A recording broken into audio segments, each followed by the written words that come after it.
Ini ada satu tulang yang bawah sekali tu. Tulang tu bunyinya seperti tulang koksik tu kan. Tulang ekor ni, tulang ini besar dia sama macam biji benih.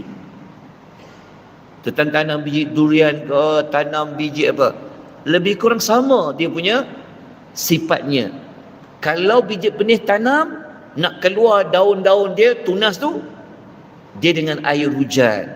Tulang ni yang akan kekal. Tulang ni tak akan dimakan oleh tanah. Tapi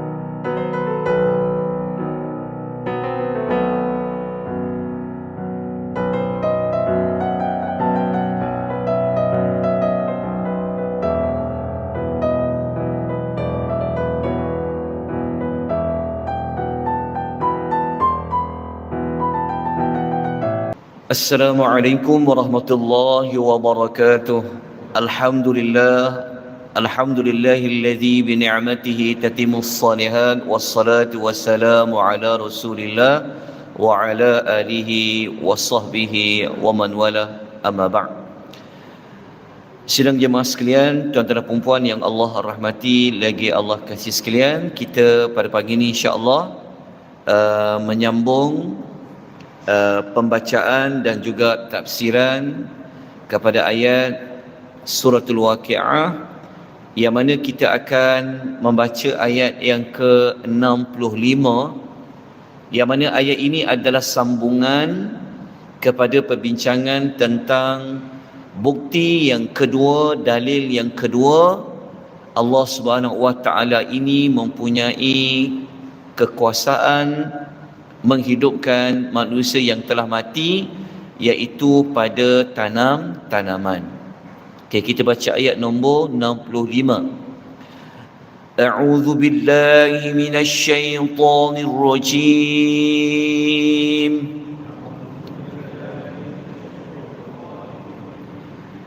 لو نشاء لجعلناه خطاما فظلتم تفكهون.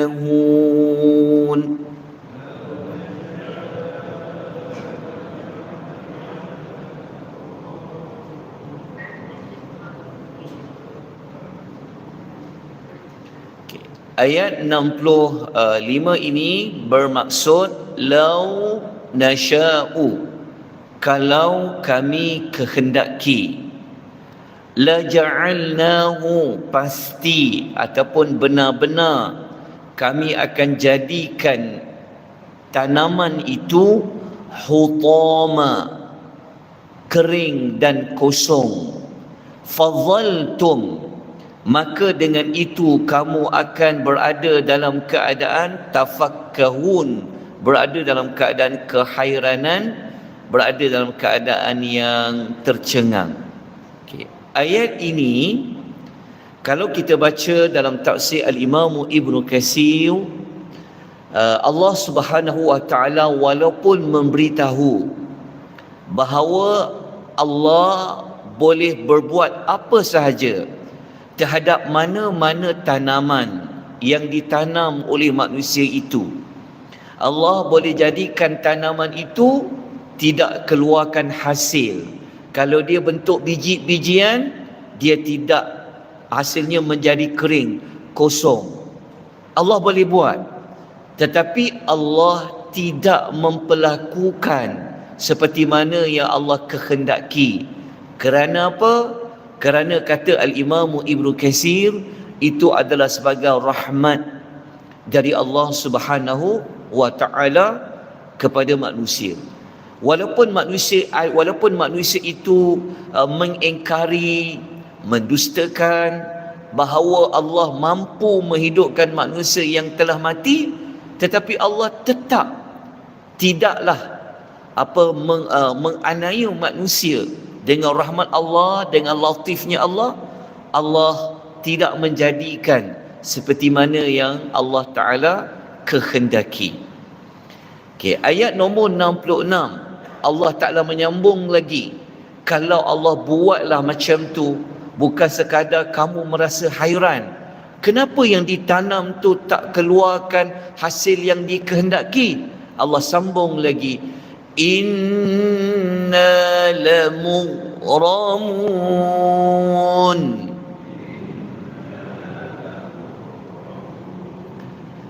Dalam masa yang sama, kamu akan berkata, sesungguhnya kami benar-benar telah menanggung kerugian. Jadi Allah, kalau Allah jadikan apa yang Allah kehendaki itu berlaku, maka nanti kamu yang akan rugi. Rugi kenapa? Mengambil masa untuk bercucuk tanam, baja dia, nak kena siram dia. Jadi hasil tak keluar. Apa yang kamu dapat, kamu akan merasa dalam keadaan yang rugi. Dalam masa yang sama, ayat nombor 67, bal nahnu mahrumun.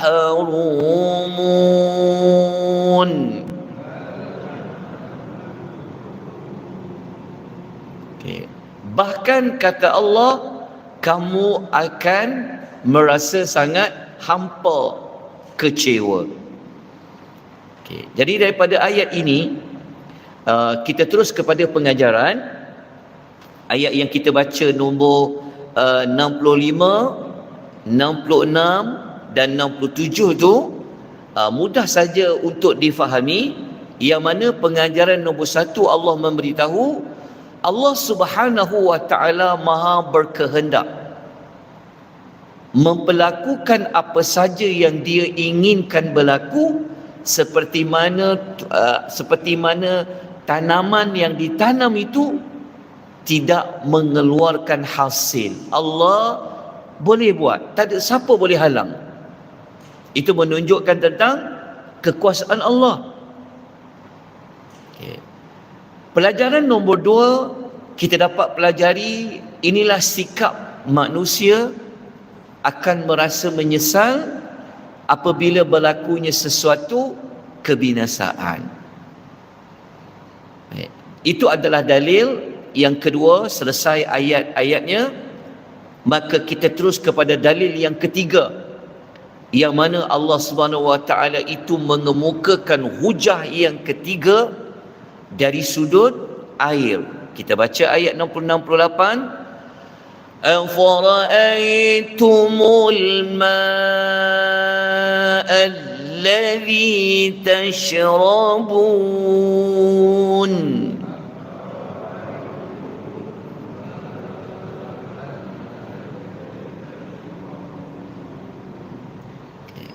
Allah Subhanahu wa ta'ala bertanya kepada manusia yang mengingkari akan kekuasaan Allah, mampu menghidupkan manusia yang telah mati. Afara'aitumul ma', tidakkah kamu itu melihat al-ma', iaitu air, alladhi, yang kamu tashrubun, selalu minum. Allah mengemukakan kekuasaannya pada air yang selalu mereka minum. Air itu kenapa? Air itu yang diminum lah. Kita baca ayat yang berikutnya, ayat nombor 69. أأنتم أنزلتموه من المزن أم نحن المنزلون.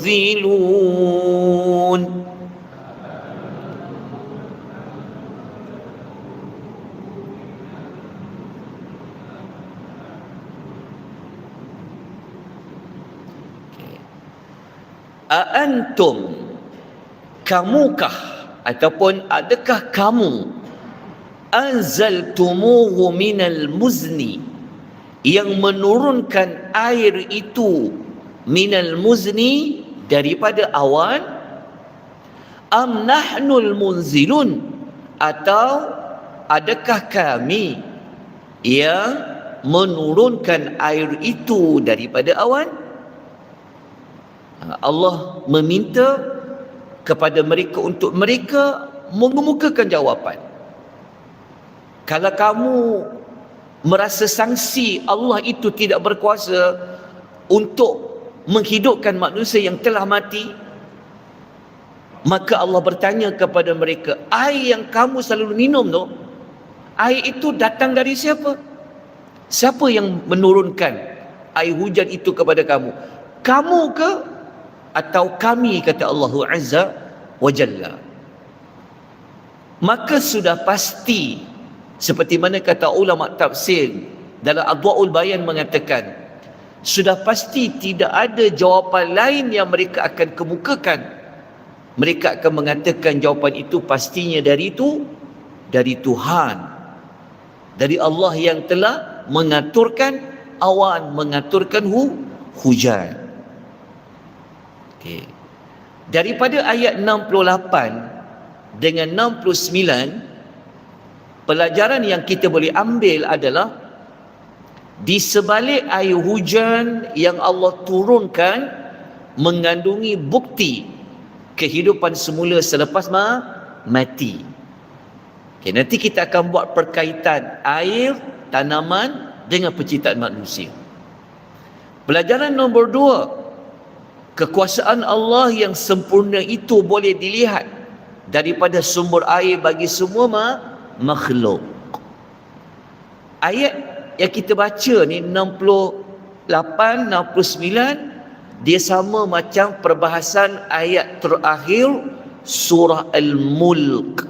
Kalau kita baca suratul Mulk ayat 30 pasal air. Okay. Jadi ayat nombor 70, Allah sekali lagi menunjukkan kekuasaannya. Allah boleh buat apa sahaja dekat air itu. Kita baca ayatnya, law nasha'u ja'alnahu ujaja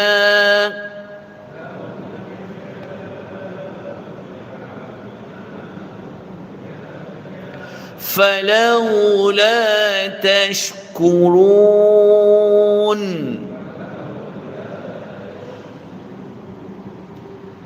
Lau bermaksud kalau.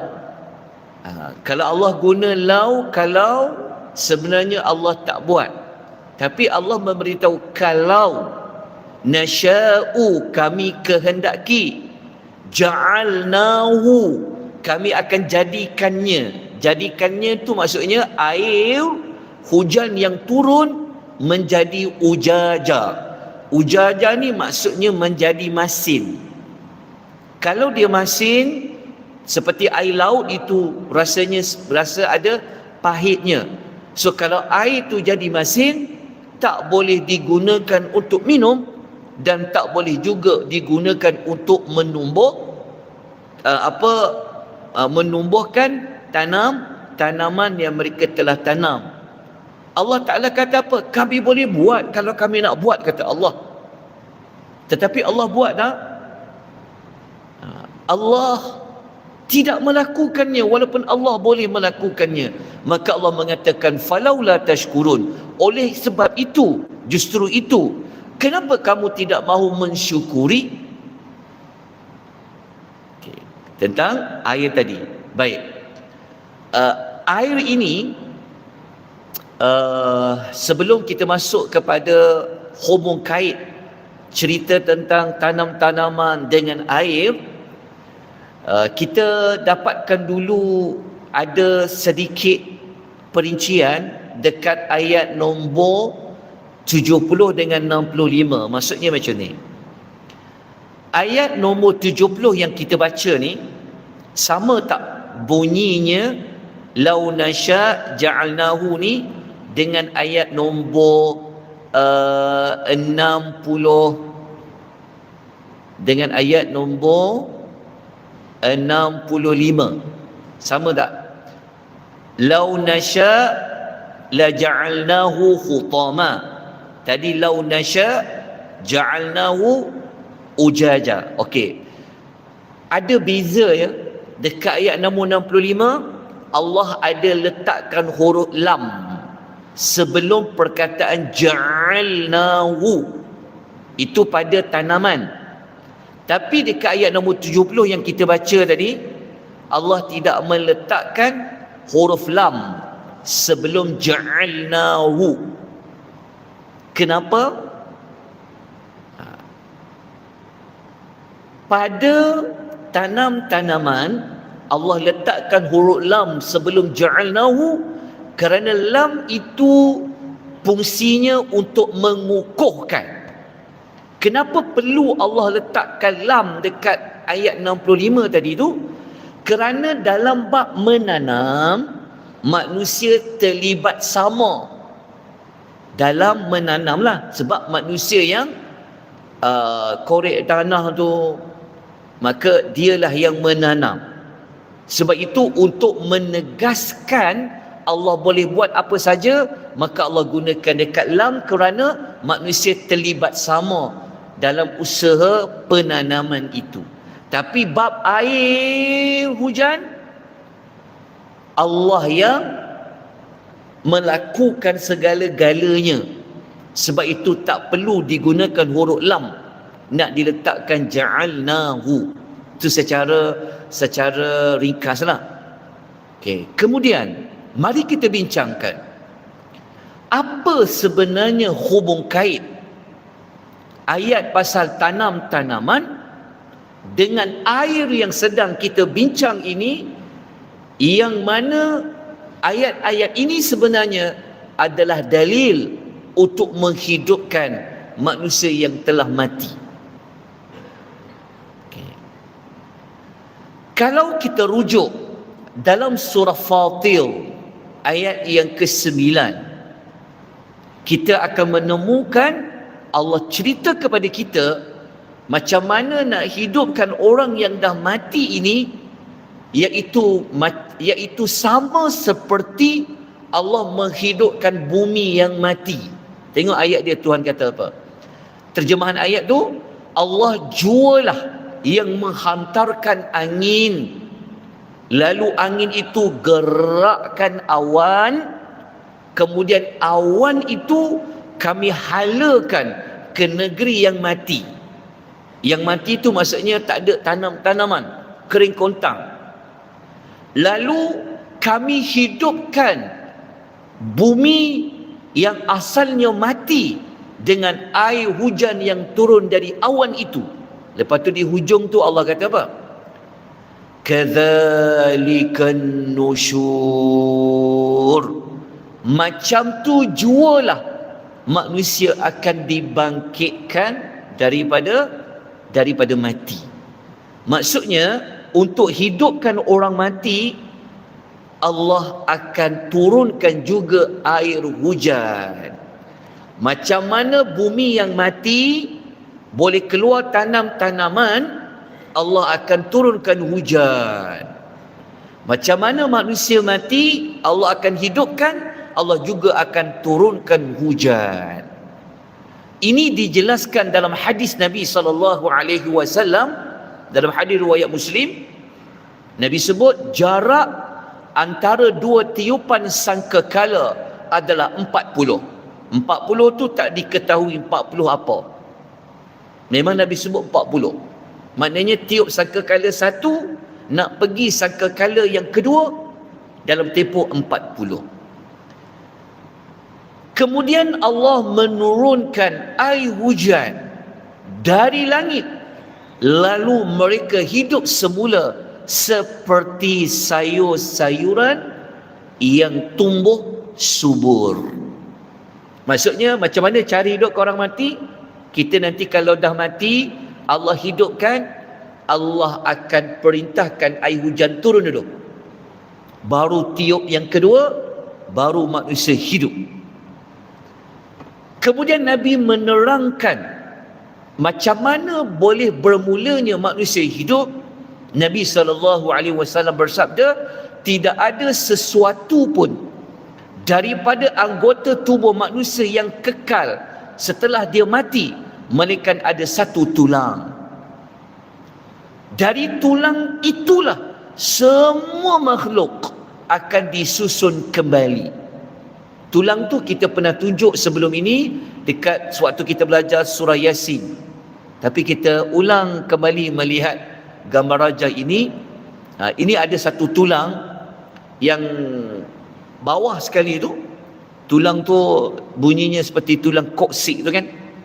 Tulang ekor ni, tulang ini besar dia sama macam biji benih. Tanam biji durian ke, tanam biji apa, lebih kurang sama dia punya sifatnya. Kalau biji benih tanam, nak keluar daun-daun dia, tunas tu, dia dengan air hujan. Tulang ni yang akan kekal. Tulang ni tak akan dimakan oleh tanah. Tapi tulang tangan, tulang kepala, tulang badan semua dimakan oleh tanah. Hancur lebur. Kecuali yang Allah izinkan tak dimakan oleh tanah lah. Macam jasad para Nabi, Allah pelihara. Tetapi yang Allah kekalkan satu tulang. Tulang tu boleh lihat di dalam gambar rajah yang telah dibulatkan. Dari sudut sisi tepinya, kiri dan kanannya kita boleh tengok. Dan kalau gambar rajah yang lebih jelas, ini gambar rangka kita tu, semua tulang-tulang tu telah dimakan oleh tanah. Boleh tengok juga gambar rajah yang dekat sini ni. Gambar rajah ni, yang gambar rajah sebelah tu biji benih. Macam biji kacang, biji apa? Yang sebelah tu tulang kita. Ada persamaan tak? Persamaan. Jelas tuan-tuan puan? Kenapa Allah gunakan dalil air? Kerana air itu digunakan untuk menghidupkan orang mati. Tetapi masa hidup, masa hidup, air itu guna untuk apa? Air itu guna untuk minum supaya terus hidup. Air itu gunanya untuk menumbuhkan tanaman supaya dapat makan. Jadi Allah susun cantik dalam surah Al-Waqi'ah. Mula-mula Allah cerita tentang apa? Allah cerita tentang penciptaan manusia. Lepas tu ayat berikutnya tentang tanam-tanaman kerana manusia perlu makan. Tapi apabila manusia perlu makan, dia perlu juga sumber air. Lepas tu Allah susun ayat-ayat tentang air. Dan yang keempat, dalil yang keempat, ini adalah tentang api pula. Nanti cuba tuan-tuan fikir-fikirkan. Kenapa ayat tu susunannya cipta manusia dulu, lepas tu ada tanam-tanaman, lepas tu ada air, lepas tu ada api. Apa kaitan api ni dengan ketiga-tiga dalil tadi tu? Untuk dapatkan jawapannya, kita sambung keesokan paginya. InsyaAllah bermula ayat nombor 71. Tapi boleh baca dulu nota tu terlebih dahulu. Moga-moga sedikit sebanyak dapat menambahkan kefahaman kita tentang ayat-ayat dalam suratul Al-Waqi'ah. Kita jumpa keesokan harinya insya-Allah. Kita sudahi pengisian kita dengan memohon keampunan dari Allah, membaca tasbih kafaratul majlis. Subhanakallahumma wa bihamdika asyhadu an la ilaha illa anta astaghfiruka wa atubu ilaik. Wal 'asr innal insana lafi khusr illa alladhina amanu wa 'amilus salihat wa tawasaw bil haqq wa tawasaw bis sabr.